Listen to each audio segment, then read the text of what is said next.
time. Let's talk royals. Well, last week it was dominated, wasn't it, about Prince Andrew. What did he, didn't he know? Was he going to be losing his titles? Was he going to be ousted from his home? Well, it certainly looks like he is going to be leaving his 30-room mansion in Windsor Royal. The gates of Royal Lodge didn't just close, they slammed shut on a secret the palace thought would stay buried forever. The staff didn't quit because they found better jobs. They walked because they couldn't take it anymore. Not fired, not dismissed. They refused. And when royal staff, the most silent, loyal, oath-bound insiders in Britain, start refusing to serve you, that's not gossip. That's a revolt in white gloves. For decades, the whispers floated through Buckingham Palace corridors like cigarette smoke that never cleared. Who is Andrew Mountbatten Windsor when the cameras aren't rolling? Not the decorated naval officer, not the charming prince with the grin, not the queen's so-called favorite, but the man behind closed doors, the one who made grown staff members cry in pantries, the one who barked orders past midnight, the one who treated service like servitude. And now, after years of protection, the curtain is tearing, and it's not a tabloid doing the ripping. It's Paul Burrell, the insider of insiders, the man who polished the silver, poured the tea, and watched everything. Paul Burrell is not some random royal commentator chasing relevance. This is the former butler to Princess Diana, the Queen's footman, a man who spent over 20 years breathing palace air and surviving palace politics. He saw the hierarchy. He understood the code. He kept secrets that could have detonated the monarchy. And now at 67, he's talking, not in whispers, not in hints, but in print. His new book, The Royal Insider, My Life with the Queen, the King, and Princess Diana, isn't a nostalgic stroll through royal gardens. It's a scalpel. And Andrew is on the table. Burrell doesn't just criticize him, he dissects him. He paints a portrait that is less misunderstood prince and more untouchable monarch-in-waiting who never actually earned the crown but acted like he wore it. And here's where it gets uncomfortable. Burrell doesn't start with Andrew's scandals. He starts with his mother, Queen Elizabeth II, the still monarch, the woman who ruled for 70 years, the global symbol of restraint and duty. According to Burrell, Andrew wasn't just protected, he was indulged. He wasn't simply loved, he was favored. Born in 1960, Andrew arrived when the Queen was no longer the overwhelmed young sovereign juggling toddlers and empire. By then, she had softened. Charles and Anne were raised under strict discipline, duty first, emotion second. But Andrew, he arrived when the Queen had space to nurture. And nurture she did. Too much, perhaps. Because when a child grows up knowing no one can touch him, not the staff, not the courtiers, not even his own father, what do you think happens? Prince Philip enforced structure. There were rules about entering the Queen's presence. Protocol, order, hierarchy. But Andrew bypassed it. He walked in when he wanted. He interrupted when he liked. He didn't wait like everyone else. And when you grow up watching rules bend for you, you start believing they don't apply at all. That belief doesn't stay in childhood. It mutates, it spreads, it becomes entitlement. And Burrell says he saw it firsthand. The arrogance wasn't occasional. It was routine. Andrew dismissed staff with crude language, told them to sod off, ordered them out like they were disposable. This wasn't whispered by a disgruntled ex-employee. This was observed repeatedly by a man whose entire job was discretion. And it didn't stop with insults. Andrew loved evening gatherings, dinners, late-night social circles that stretched into the early hours. Staff weren't asked, they were expected. Past midnight wasn't rare, it was normal. Palace employees, people who signed up to serve the crown with dignity, were pushed beyond limits for his convenience. And eventually, it got so bad the Queen herself intervened. Let that sink in. The monarch had to personally step in because her son's treatment of staff crossed a line. How far must behavior go before the Queen of England rebukes you? But here's the twist. It didn't fix anything. Instead of adjusting, Andrew and Sarah Ferguson reportedly maneuvered around the reprimand. They barred maids from their chambers, stayed in bed longer, exploited loopholes. It wasn't correction. It was strategy. Sarah Ferguson, once the Duchess of York, wasn't described as the mastermind. But Burrell suggests she adapted quickly to royal excess. Whatever she wanted, she received. A world of indulgence opened before her and limits vanished. Together, they became, in his words, a perfectly suited pair. That's not romance, that's reinforcement. Two people in a bubble with no accountability. And when the only authority who can truly discipline you refuses to permanently draw a line, the bubble expands. Then came 2019, the BBC Newsnight interview. The moment the public finally saw what insiders had allegedly known for years. Andrew sat across from Emily Maitlis and tried to explain his relationship with Jeffrey Epstein, and it was catastrophic. He claimed he couldn't sweat. He cited Pizza Express in Woking as an alibi. He expressed no real empathy for victims. He said he didn't regret the friendship.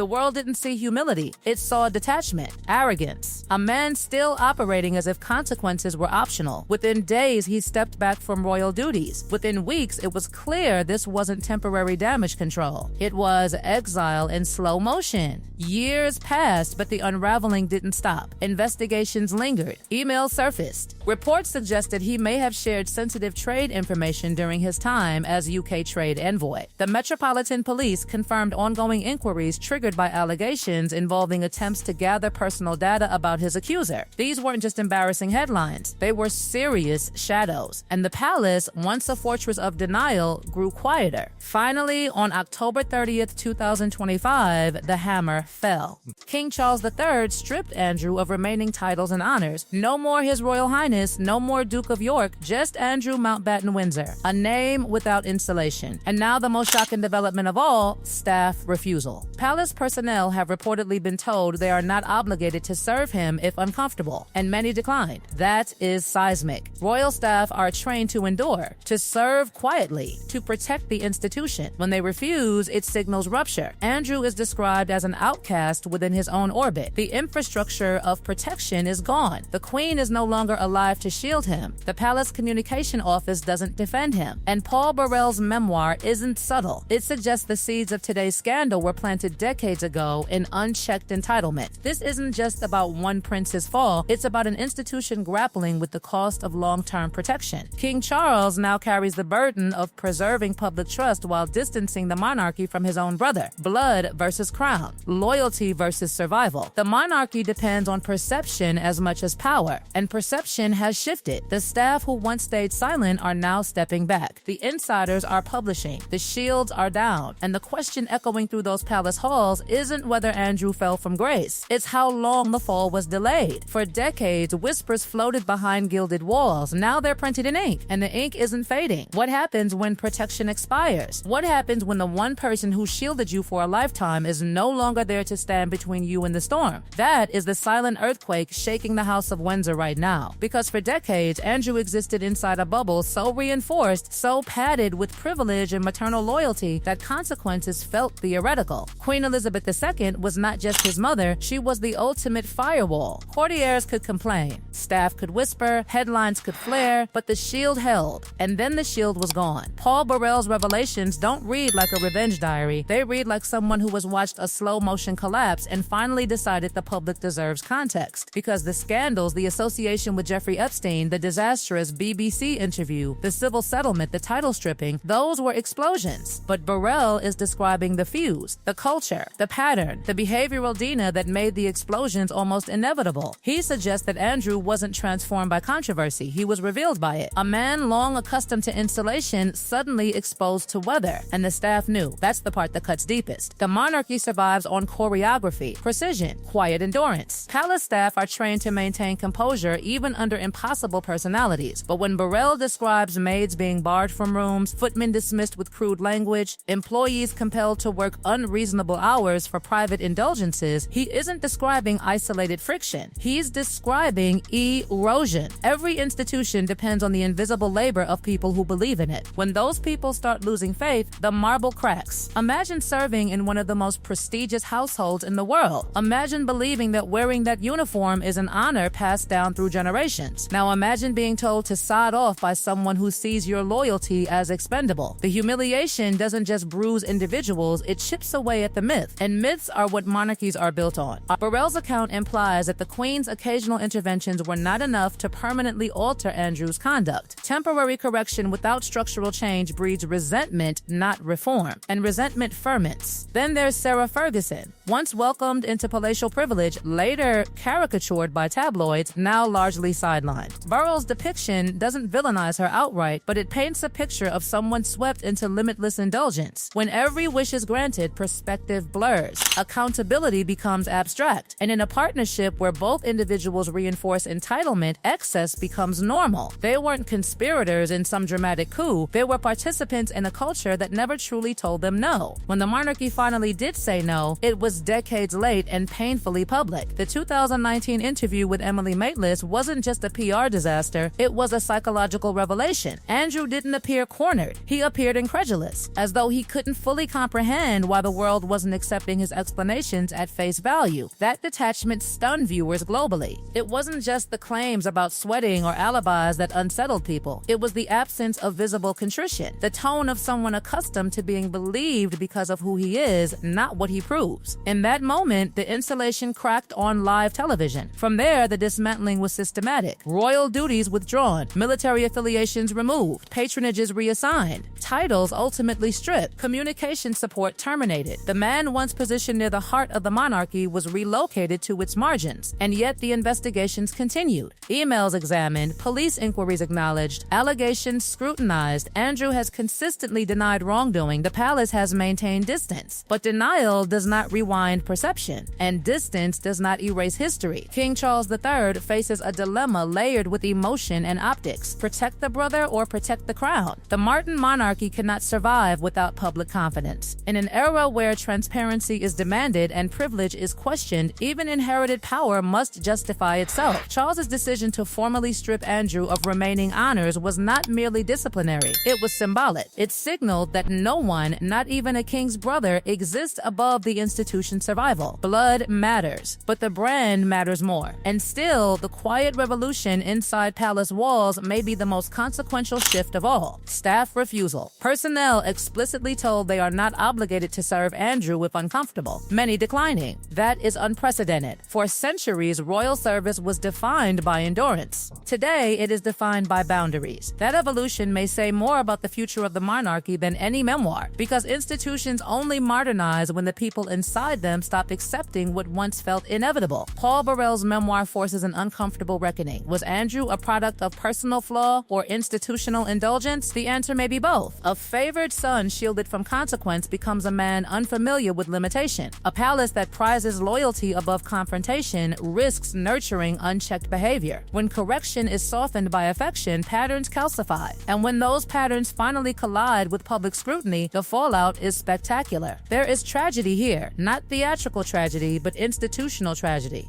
A prince who once flew missions in the Falklands reduced to a private citizen under investigation. A monarchy fighting to preserve relevance in a skeptical century. A brother forced to distance himself to survive politically. A former duchess navigating the aftermath of vanished titles. And beneath it all, the staff, the invisible backbone, reclaiming agency. Andrew Mountbatten Windsor now lives in a world without the protective halo that once surrounded him. No royal highness, no ceremonial salutes, no automatic deference, just a name.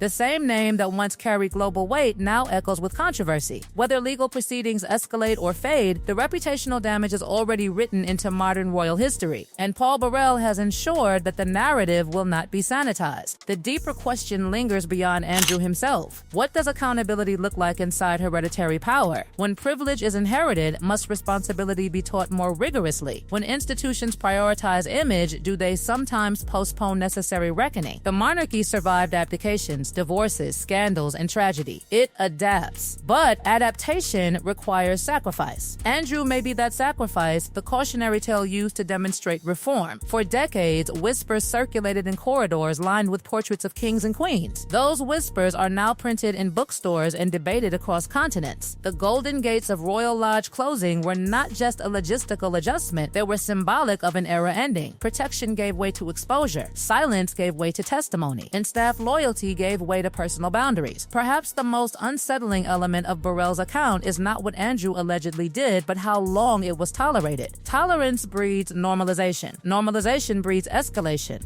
Escalation invites crisis, and crisis forces institutions to reveal their priorities. The monarchy has chosen preservation over protection. The shield is gone. The insulation dissolved. History will decide how Andrew is ultimately remembered. As a flawed prince undone by association, as a symbol of entitlement in decline, as collateral damage in the monarchy's modernization, or as a warning about what happens when accountability is delayed too long. For now, the narrative is still unfolding. Investigations remain active. Public opinion remains divided. The palace remains cautious. But one thing is undeniable: the staff who walked away already cast their verdict. And in institutions built on silent service, that verdict carries extraordinary weight.